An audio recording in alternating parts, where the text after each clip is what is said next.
안녕하세요. 시문세입니다. 안녕하세요. 안녕하세요. 네, 오늘은 이만근 선생님 모셨습니다. 네, 반갑습니다. 반갑습니다.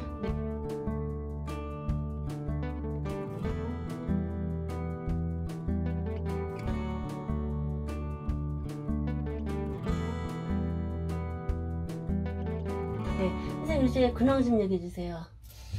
뭐 요새는 다 누구나 마찬가지겠지만 네. 코로나 때문에 네. 활동이 자연스럽지 못하고 그냥 적당히 집에 지내든지 사무실에 나갔다 왔다 하고 있습니다. 네. 네, 우리 선생님은 그런 문학으로 전공하지 뭐 국문과라든지 뭐 문자과 이 문학으로 네. 전공한 게 아니라 경제학으로 전공하셨다고 얘기 들었어요. 네, 그렇습니다. 근데 어떻게 경제학도가 이 시를 쓰게 됐는지 좀 궁금해요. 그 대학에 진학하기 전에 네. 그러니까 고등학교 학생 시절에 누구나 보통 문예반 활동 이런 걸 하잖아요. 예. 그럴 때 문예반 활동을 할 때 그 당시에 그 잡지 중에서 학생들 잡지에 그 학원이라는 잡지가 유명했는데 유명했죠. 그때 예. 이제 최인호 선생도 그러고 뭐 문단에 등단하는 거나 마찬가지로 활동하던 시절이었는데 네네네. 그때 제가 그 학원지에 투고를 해서 그 박목월 선생님이 심사를 하셔가지고 네. 그때 이제 제가 입선을 해서 그게 이제 그러니까 제가 좀 뭐 글 쓰는데 재주가 있나 이런 생각이 들어서 네. 좀 뭐 시를 좀 시라고 해서 좀 썼죠. 써가지고 네. 그 대학 1학년 때 첫 번째로 그 대학 1학년 때 1965년도에 시집을 냈습니다. 대학 그래서, 1학년 때요? 예. 아, 그 시집이 제가 이렇게 듣기로 이거라고 들었어요. 예, 그렇습니다. 예.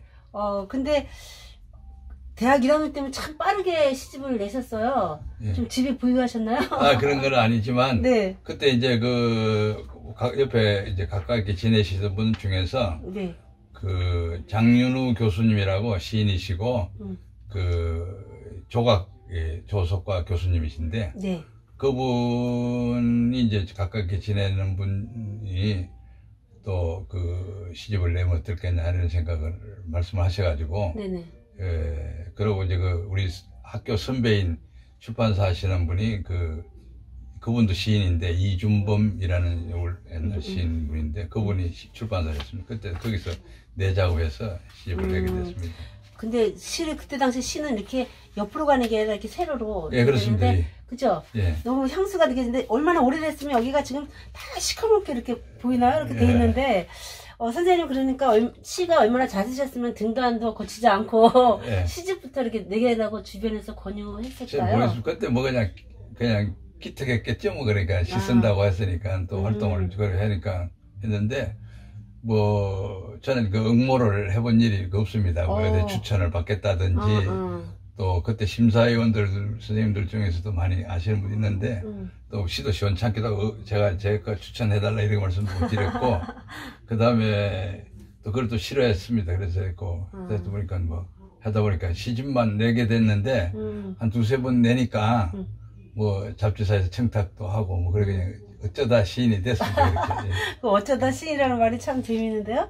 그 어쩌다 시인일 수도 있지만 또 안 그런 게 그렇게 이렇게 활동하면서도 정말 기라성 같은 제가 아는 분들 많은데 그런 얘기를만 듣던 분들이죠. 그런 문인들과 상당히 교류가 있었고 또 많이 예뻐했다고 그래요. 그 중에서도 김강균 시인, 그 다음에 구상 시인, 김구용 시인, 박재천 시인 뭐 이렇게 해갖고 그 이외에도 많은 분들이 우리 이만근 시인과 함께 교류하고 이뻐했다는 얘기 들었는데 그만큼 뭔가 작품이 좋거나 뭔가 좋으니까 그렇지 않았을까요?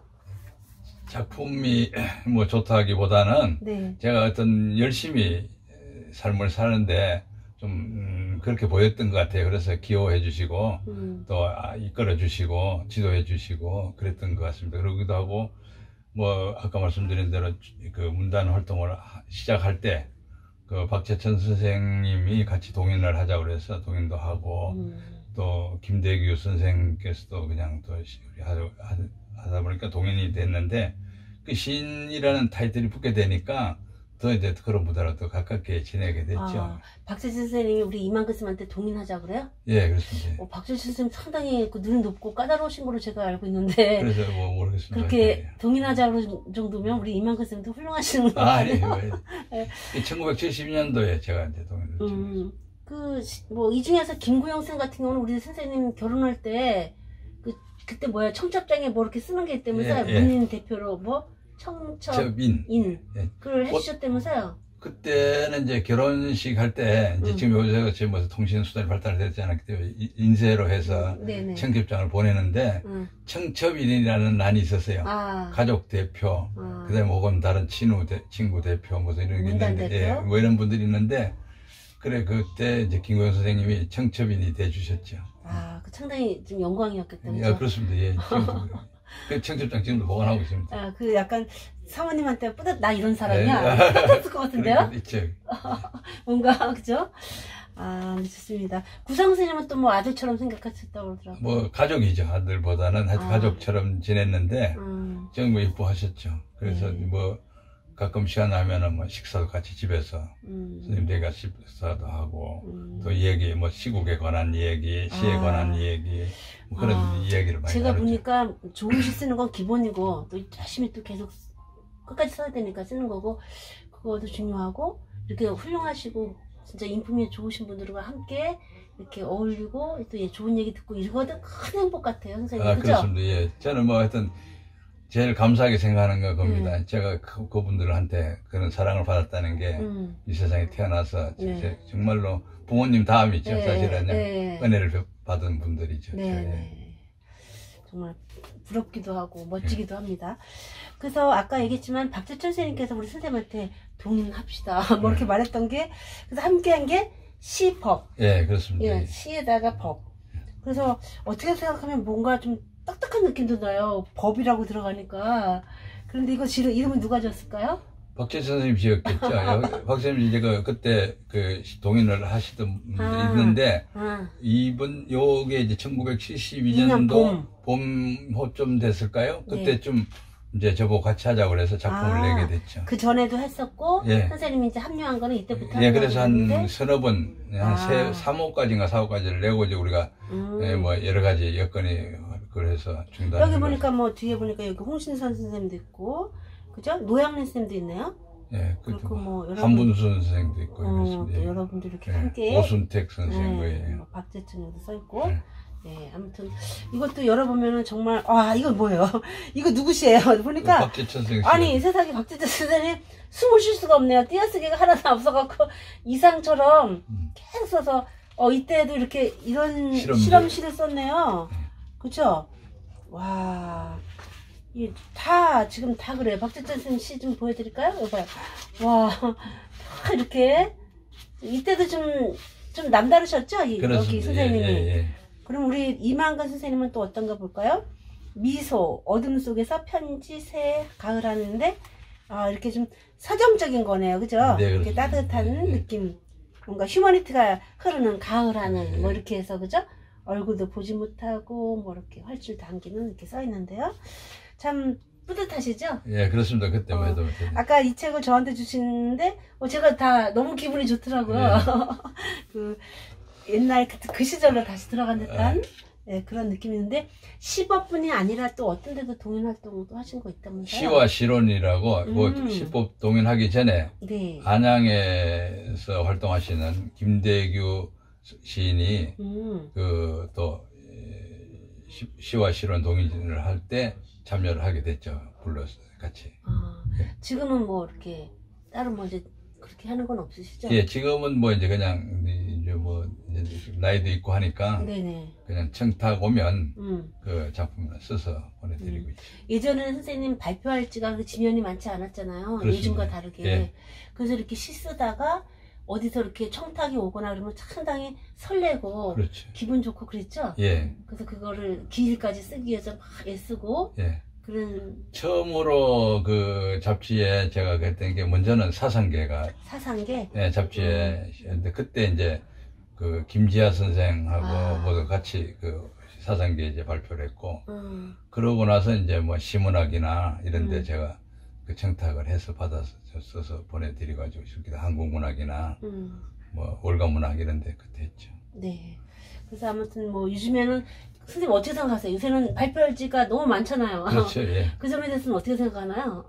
좋죠. 어머님들이야 뭐 좋은 시를 발표하는 지면이 있으면 그 그보다 더 좋은 일이 있겠습니까만은. 시는 어쨌든 쓰고 나면 독자로 하여금 읽어야 되니까 네. 그런 발표 기회가 주는 게 좋겠죠. 네. 예.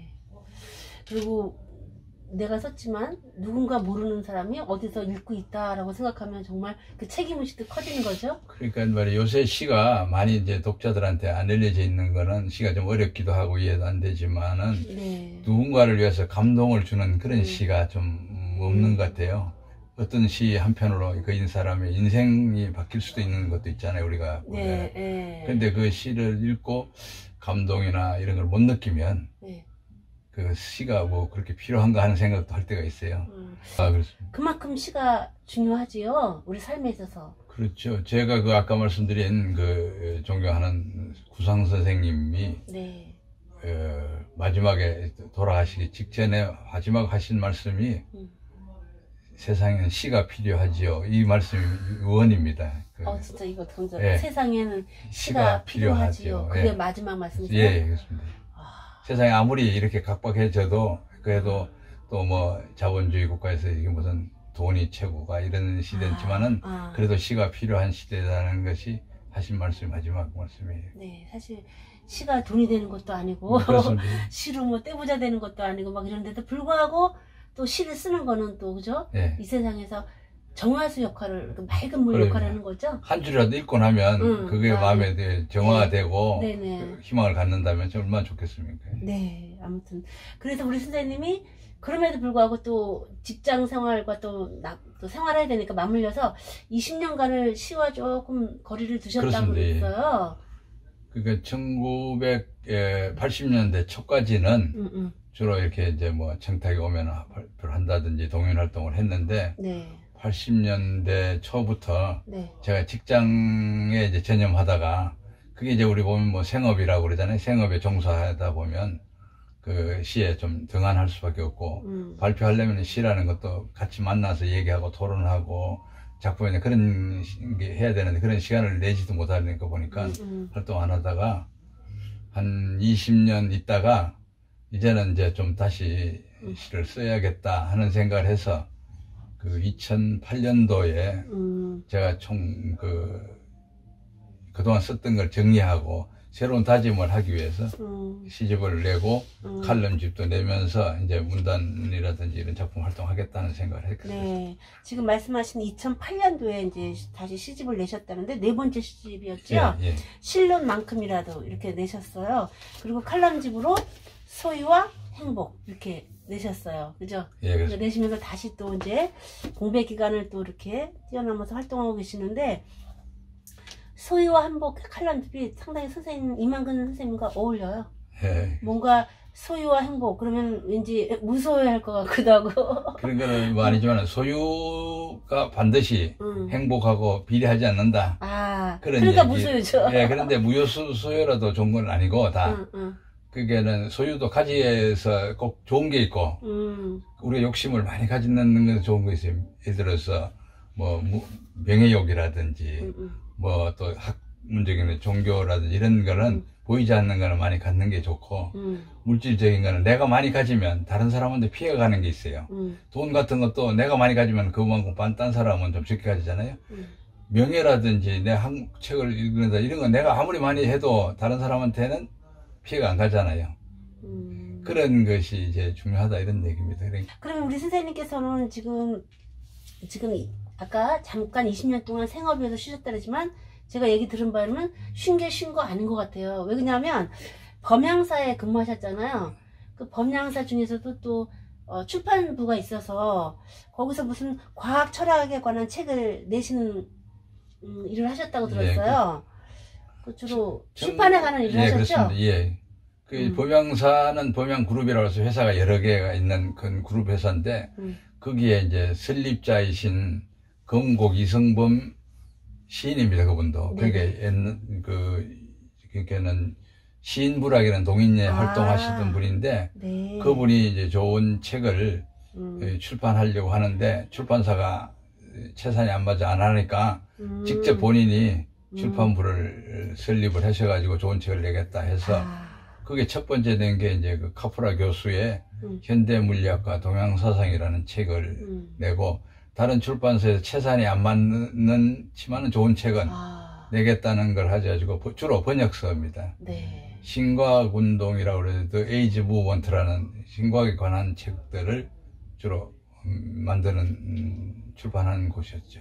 네. 그런 일을 했죠. 그러니까 늘 책과 함께 하신 거랑 마찬가지잖아요. 그렇습니다. 예. 그리고 더군다나 막 이렇게 막 팔아야 되겠다 이런 느낌이 아니라 좋은 책, 예, 그렇습니다. 양서를 이렇게 예. 번역해서 이렇게 내보였으니까 참 좋은 일을 많이 하신 거죠. 예, 그 회사에서 뭐 그렇게 적자를 보면서 좋은 책을 내는 거였죠. 예. 정말 멋진 일입니다. 그죠? 그리고 또 여기 제가 지금 해화동이잖아요. 예. 해화동 아까 이렇게 걸어오다 보니까 앞에 이렇게 흥사단이 있어요. 네. 근데 흥사단하고 우리 선생님하고 무관하지 않죠? 예, 그렇습니다. 예, 제가 뭐 참여한 거는 1964년도부터 흥사단에 참여를 했고, 네네. 그 활동을 하다가 그 대학을 졸업을 하고 첫 직장이 흥사단 본부의 그 상근 근무자로 근무를 하기 시작했고, 그 후에 여러 가지 활동을 하면서 뭐 마지막에는 임원으로 이제 모든 걸 끝냈죠. 끝냈는데, 뭐 그게 이제 잘 아시겠습니다만 흥사단은 1913년도에 도산한 창호 선생님께서 미국에서 만드는 우리나라 그 독립운동 단체죠. 요새는 이제 시민운동이라고 표현을 합니다. 그때만 해도 그렇지 않았습니다만 그런 단체에서 제가 오래 활동을 했습니다. 네, 그런 흥사단에서 또 우리 안병욱 철학자죠? 예. 하고 또 인연이 있다고 얘기 들었어요. 그 안병욱 교수님을 처음 뵀을 때가 이제 안병욱 교수님 연세로 하면은 막 40대 초반이었는데 그분이 이제 본부에서 흥산 본부에 근무할 때 같은 방에서 제가 근무를 하게 됐는데 제가 홍보 파트를 제가 담당 간사라고 그래서 했는데 거기에서 주로 하던 일이 금요 개척자 강좌라고 1950년대부터 시작했던 그 시민운동 계몽 시민 강좌죠. 거기서 제가 맡아서 하고, 그 다음에 거기서 나오는 기관지가 기력이라는 잡지가 있는데, 그 잡지를 제가 이제 편집 책임을 맡아가지고 할 때, 그 안병욱 교수님 지도를 받아서, 뭐 필자나 강사 교섭, 또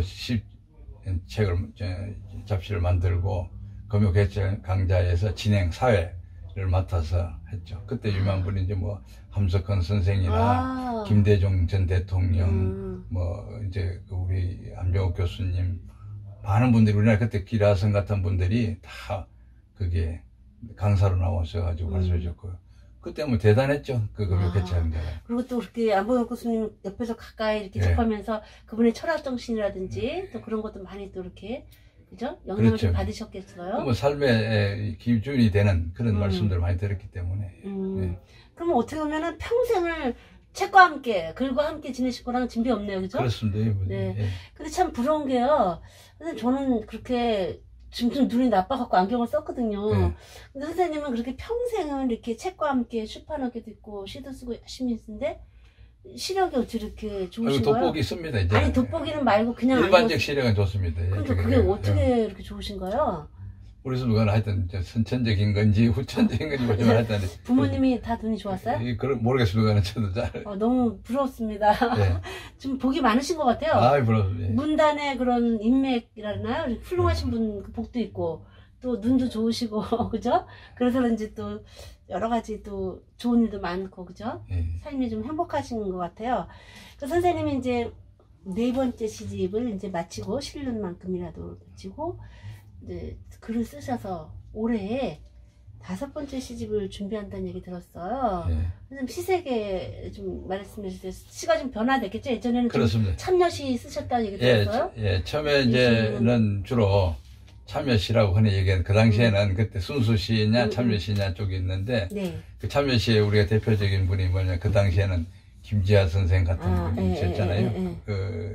그게 그런 분들이 것처럼 저도 좀 약간 유행을 따라서 참여시 쪽을 썼습니다. 그러다가 새로 활동한 2008년도부터는 좀 순수시 쪽으로 돌아서서 쓰고 있습니다만 뭐 생활 자체에서 그 느낌이라든지 혹은 뭐 그렇게 하고 남한테 뭐 잘 보이려고 쓰는 시는 없고 그렇게 제 생각을 정리하는 또 묵상을 통해서 얻어지는 그런 거. 뭐 요새 와서는 조금은 신앙적인 구도적인 구원적 그런 시에 좀 쓰려고 노력을 하고 있습니다. 네. 그러면 또 여담이지만 시와 그런 지금 구원이라는데 시와 종교와의 그런 뭔가 공통점이 있을까요? 그게 어쨌든 뭐 꼭 그렇게 표현할 수는 없겠지만 기도하고 기도문 자체가 그렇잖아요. 시도 예. 그러고 우리가 뭐 그런 자기 생활을 하다 묵상을 많이 하면은 그것이 시위적인 면으로 표현되고 나타나게 되는 거 아닌가 이런 생각이 듭니다. 네. 그 구상 선생님 아까도 살짝 언급했는데 구상 선생님 우리 선생님을 이제 아낀 만큼 시 쓰는 거에서 뭐 도움을 준 적 있나요? 전에 보고는 이제 그분께서 두 가지를 이제 좀 시를 열심히 써라. 그 다음에 가톨릭의 신자가 돼야 된다. 그렇게 얘기를 하셨죠. 했는데 그분이 시를 쓸 때는 기본적으로 늘 다른 데도 그런 걸 많이 선생님 강조하셨지만은 시를 써서 순수하고 자기 그 맑은 영혼을 써야지 그 무슨 소리를 하는지 요새 어려운 시처럼 뭐 읽고 나면 이것이 감동인지 뭐 머리가 헷갈리게 만드는 시인지 그런 걸 하면 안 돼. 그래서 그 선생님이 강조했던 기여라는 건데 기여? 네, 기여라는 시를 피해야 된다. 만들어진 말, 꾸며진 말. 기여.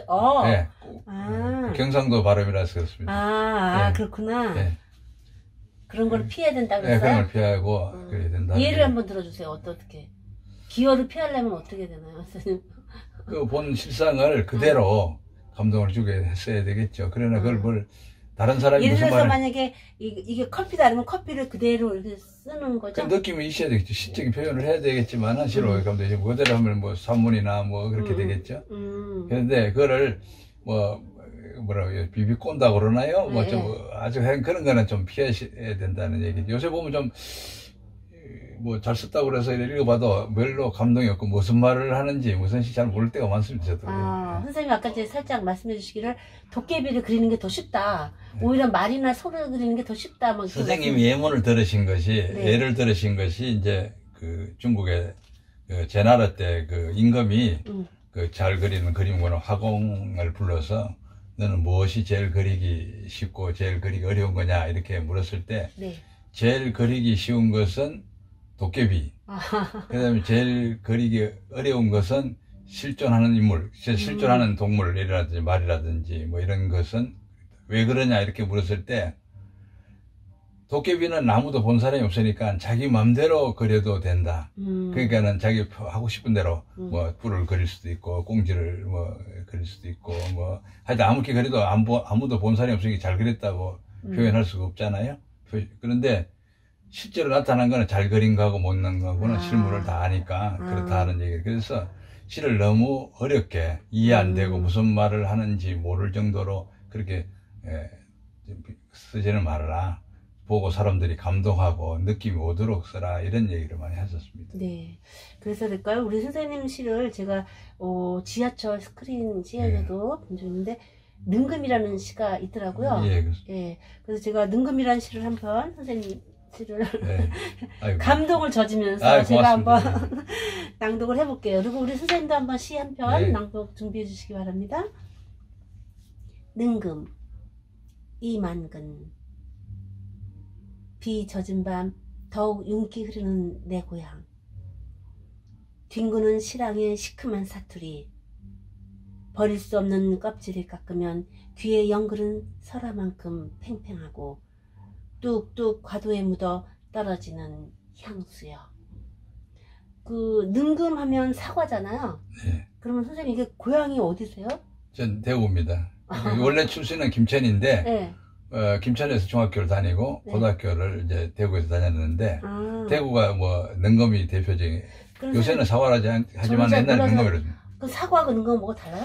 뭐 조금 차이가 있겠는데 아직 그 뭐 근본적인 차이는 있는 건 아니지만은 사과는 개량된 겁니다. 요새는 그 일본에 뭐 사과를 들여와서 부사라고 그러나요? 네, 부사 시원하잖아요. 네, 그렇게 그 개량한 것들이 있고 능금은 우리 시골에서는 그 조그만한 그 사과가 단단하고 좀 시큼하고 그렇습니다. 그래서 향수를 생각해서 능금을 쓴 거. 그럼 선생님 자라실 때 능금 많이 드시고 자랐어요? 그렇습니다. 그 시골에서 우리는 거기서 이제 능금을 쪄먹어 본 일이 삶아본 일이 낙과는 삶아서 먹기도 합니다. 아, 그럼 맛있어요? 예, 그렇습니다.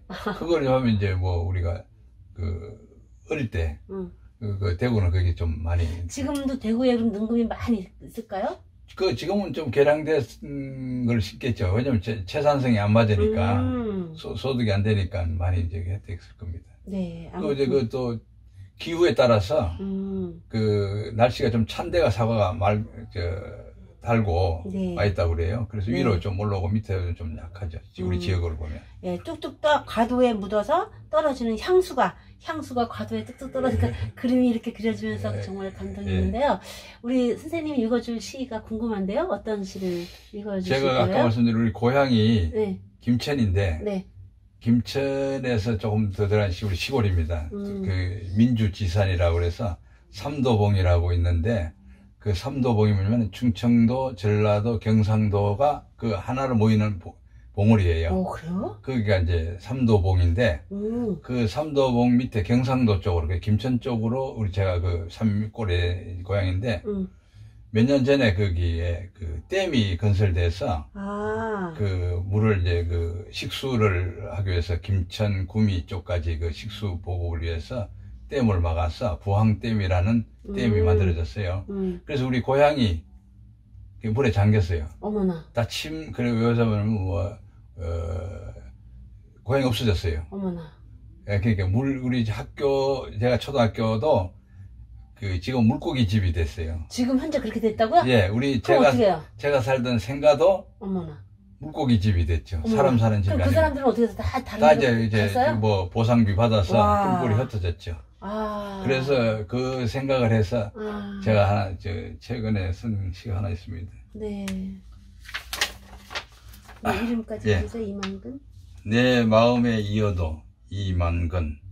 나의 생가는 민주지산 삼도봉 남쪽 아랫마을 유촌리 485번지. 다목적댐 물 깊이 잠겼다. 나는 너무 멀리 떨어져 있었나. 할아버지 분묘 이장통지에 깜짝 놀라 깨어나 주름진 산비탈을 헤매다가 흘러간 시간 속 콘크리트 틈새의 잡초로 아파트 승벽의 불빛으로 잠 못 이루고 뒤척인다. 이제 내 가슴 깊은 곳 피었던 꽃도 지고 다시 돌아갈 곳 없어 밤하늘의 유성처럼 쓰러져 가고 골짜기 흘러온 물에 갇혀 물안개로 피어오를 때 어디선가 한 마리 새가 멍든 내 영혼을 울어준다. 나의 고향은 그친 물결에 잠겼다. 다시 떠오르는 외로운 섬 유촌리 485번지 내 마음에 이어도. 네. 그 얘기를 사연을 듣고선 그 시를 들으니까 더 이렇게 마음에 울림이 오는데요. 유촌리 485번지잖아요. 네, 그게 제 본 생각. 그럼 선생님, 지금 바다가 됐잖아요. 호수가 됐죠. 호수가 됐죠. 예. 호수가 되면 458번지를 찾을 수 있어요? 호수에서? 못습니다. 이렇게 마음으로나 저기가 호수가 458번지인가? 그 위에는 뭐 지금 현재는 관광지가 돼서 짐나이트인가 뭐 그거 타는 거 있잖아요. 네. 타는 거 하고 뭐 그렇게 하더라고요. 예. 그럼 호수면은 거기서 이렇게 가끔씩 적어도 탈 수 있나요? 배도 탈 수 있어요? 탈 수 있죠. 근데 저는 뭐 요새는 가본 일이 없는데 못 가니까 가도 친구도 없고 이제는 뭐 다 떠났잖아요. 정말 그게 가장 아쉽네요. 그죠? 예. 다 뿔뿔이 다 헤어졌다는 게 너무 그렇지만 또 그래도 다행인 게 시가 남았잖아요. 이 고향의 시가 남아서 없어진 게 아니라고 저는 이렇게 생각합니다. 선생님 오늘 이렇게 뵙고서 처음 뵀잖아요. 이렇게 이런저런 얘기 들어보니까 처음 뵀는데도 불구하고 상당히 제가 마음이 따뜻해져요. 그렇습니다. 편안하고. 그래서 우리 선생님이 5번째 시집이 진짜 기대가 돼요. 어떤 감동을 줄까. 하여튼 뭐 노력해 보겠습니다. 네, 한번 5번째 시집 기대하겠습니다, 선생님. 예. 오늘 이렇게 귀한 시간과 좋은 말씀 정말 감사합니다. 네, 고맙습니다. 네, 건강하세요. 네, 감사합니다.